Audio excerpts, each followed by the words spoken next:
and I can actually move it back so people can go further. Okay guys, so next thing we're going to talk about is, well, a couple things. We're going to talk about carbs on the paleo diet. So has anyone ever heard that on paleo you can't have any carbs? It's just no carbs whatsoever, zero carb, low carb. Okay, we have to put that all in context. So relative to the ridiculous amount that the standard American eats in terms of carbohydrates, which is 300 to 400 grams a day of refined bread, cereal, pasta, yes, paleo is a low carb diet, but it's not a zero carb diet, and there are such things as healthy carbs. So squash would be a good example. We'll talk about sweet potatoes and white potatoes in just a second, and plantains, but there are carbs besides bread. Spaghetti squash is a carb. Butternut squash is a carb. Acorn squash is a carb. And if you're doing CrossFit like a lot of you guys are, you're going to want to make sure that you're having some type of carbs to help fuel that. Now, typically we're looking at like 100 to 200 grams a day of carbohydrates for most people. How do you easily figure that out? Usually about a white potato or a sweet potato is like 40 to 50 grams. So like 1 or 2 of those a day. It's a pretty good place to be. Spaghetti squash is going to be pretty light in terms of carbs. Like you would need like 8 to 10 of these to get to 100 grams, so that'd be a lot. Butternut squash is going to be a bit better in terms of that.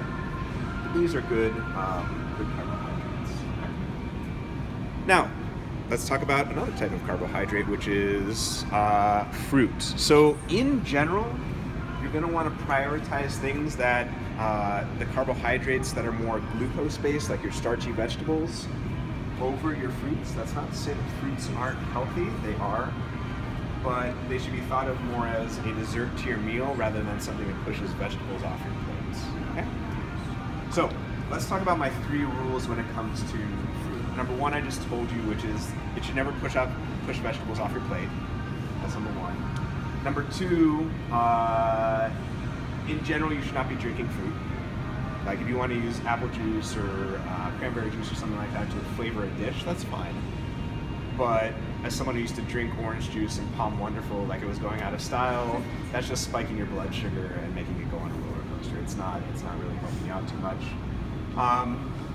And then the third is, in general, you want to have this in the context of a meal. Have it as the dessert to your meal rather than as a standalone item.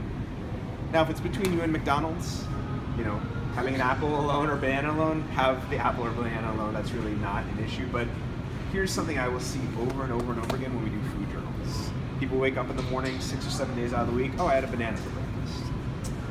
Okay, well, what about the vegetables? What about the quality protein? What about the healthy fat? What about all that stuff that's going to keep you full for the rest of the day and keep your blood sugar where it needs to be? So fruit is healthy, but we say fruits and vegetables like they're on the same playing field, and they're not. So now, in terms of organic versus non-organic, there are certain things where it just doesn't matter to buy organic from a health perspective. Now, if you want to do better things for farming and the environment, organic can be helpful there. But in general, from a health perspective, certain ones matter. We have 2 that are a pretty clear contrast case.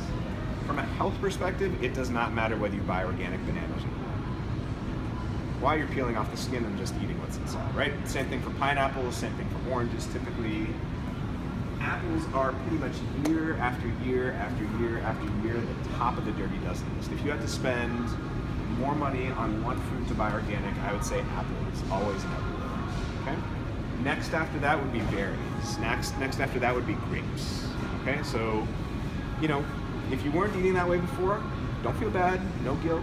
Just try to, as much as you can, steer things in that direction. I'm gonna pause here real quick. Any questions?